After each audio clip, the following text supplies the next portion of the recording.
you know? And this also realized how much help is needed in our community. How many people are misguided. And who our real enemy is. I've been saying this a lot lately, and I'm gonna say it right now. I'm announcing that, and I'm dead ass serious when I say this. And some people are gonna think I'm bluffing or whatever. I'm announcing that the government, the FBI, the CIA, the motherfucking FDA, the medical field, all these motherfuckers are public enemy number one. Cause look at the state of the nation. I was looking at this this video, and they was talking about Africa. And I forgot the dude that they killed when he was about to make Africa's currency based off of Africa's natural resources. And he was talking about how nobody in his country was homeless. Everybody had their own little apartment, their own little loft, even if they didn't have a big crib. Everybody got paid each month from the money that was being created in the government. Everybody had health insurance. Everybody was well taken care of in Africa. And that's why they killed them. So how are we in a nation where they print the money? They literally print the shit. The dollar used to be based off gold. They took it from being based off gold to being based off petro. That's why it became the petrodollar. Now it's not based off anything but the fact that we're the United States. So how the fuck y'all printing money and nobody can get none but y'all? And don't come to me saying y'all got some motherfucking money, because motherfuckers don't be really knowing what money is. You look at capitalism, you look at how the system is structured. If you make under $100,000, you poor.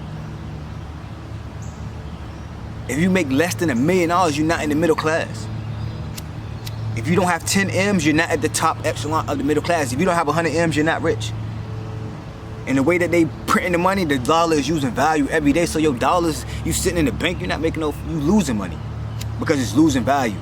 If you don't have no natural resources, no land, no gold, no water, no gas, you don't have a business that can print money for you. If you don't provide a service, you don't have no real money. Today we can definitively say that the Gaddafi regime has come to an end. The world is a better place with Gaddafi gone. If you have studied African history, then you must have heard of Muammar Gaddafi, the famous Libyan revolutionist and politician. If not, then learn about him from this video.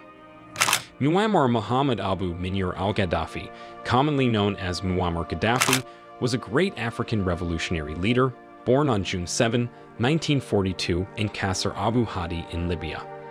Gaddafi led Libya for 42 years, that is, from 1969 to 2011.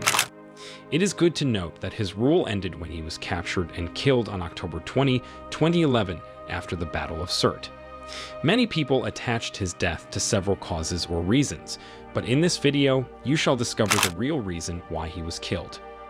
Gaddafi was captured by the National Transitional Council forces in Libya and was killed after several accusations. Looking at the number of reasons why Muhammad Gaddafi was killed, you might begin to wonder if this was because of excess dictatorship, and if it was, then you might also wonder the type of leadership such a dictator had. Before his death, Muammar Gaddafi went to take refuge in a large drainage pipe, accompanied by a good number of bodyguards. When the National Transitional Council fighters came, they opened fire, which saw the demise of the long-hunted Gaddafi. Here is the real reason why he was killed. As earlier mentioned, Gaddafi was killed after being accused of several actions, and attempts most especially his desire to put forth an African gold-backed currency known as the gold dinar. According to credible and reliable sources, he was not killed for humanitarian purposes, but for power, oil, and money. Gaddafi suffered torture from the Western National Transitional Forces before finally giving up the ghost at the Battle of Sirte. If Gaddafi had succeeded to establish such a monetary system in Africa, the United States of America, Asia, and Europe would have been forced to buy oil and minerals in the African gold-backed currency, which would have tipped up sales. Gaddafi was strongly pushing this agenda via the African Union, especially when he was the chairman in 2009. The idea was greatly turned down by the Western powers because it will devalue their currencies and work negatively on their economies, and as a result they would have less or no control over African countries. In other words, Gaddafi's plans for Africa would have put an end to neocolonialism. NATO's plan to kill Gaddafi is the same as that of Iraqi leader Saddam Hussein. Saddam Hussein was assassinated by the US partly because he chose to sell his country's oil in the euro currency at the expense of the United States dollars. Now the United States was scared and skeptical about the instability the gold dinar will cause to its economy. Hussein's decision to sell oil in the euro was a blow to the United States, worsened by the proclamation that the dollar was the currency of the enemy. All these would have brought back another currency war, which in history was very common, especially in intra-Western and Middle East countries. According to the International Monetary Fund's report, Libya's central bank in 2011 possessed an estimated amount of 144 tons of gold in its vaults. Muammar Gaddafi's plan was to introduce a gold-backed currency, which he previewed that all African and Muslim nations will adopt. Although he had this in mind, he felt it could be some sort of rivalry with the euro and dollars. How the United States got to know about the gold dinar. A senior advisor to the United States President, Sidney Blumenthal, indicated to his Secretary General, Hillary Clinton, through an email that Gaddafi's government was holding 143 tons of gold and similar amounts of silver in their bank. In late March 2011, these stocks were taken to the southwest direction of Libya's border with Niger and Chad. More heat was added to the matter when former French President Nicolas Sarkozy, who also had interest in Libya, learned about the gold and silver that the country had. He also therefore embarked on attacking Libya. Some of Sarkozy's plans was to gain a share in Libyan oil production, to increase their French influence in this country and North Africa, to improve his internal political situation in France, to provide the French military with a chance to regain its position in the world, and to address Gaddafi's plans of freeing the so-called Francophone Africa from the parasitic French control. Hillary Clinton, the then United States Secretary of State, after hearing this, sought to prevent creation of such a currency in Africa. This hard currency would have allowed Africa to shake off the last heavy chains of colonial exploitation in the continent. The allegedly leaked email of Hillary Clinton had far-reaching implications on the fluid state of post-colonial relations with the West. If this is to be likened to something, then it is an eye-opener. Where Africa seeks to build an independent economic structure, the West is seen to try and derail those plans so as to retain its primacy in world affairs. That is why Gaddafi saw an unexpected death due to his desire to get Africa and Muslim states a new currency. If you are just joining us, then you are watching the real reason why Gaddafi was killed. Like the video and share it so it reaches many more Africans. You can also subscribe to our channel and turn on the notification bell in order not to miss any of our amazing content. Let us talk more about the gold dinar, a groundbreaking dream for Africa. Gaddafi's objective of this new currency was to divert oil revenues towards the state-controlled funds rather than American banks.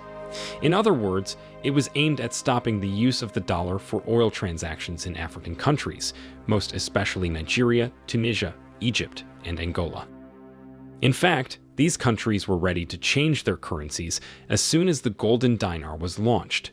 Unfortunately, in March 2011, NATO, or the North Atlantic Treaty Organization coalition forces, began a military action in Libya in the name of freedom and humanitarian concerns.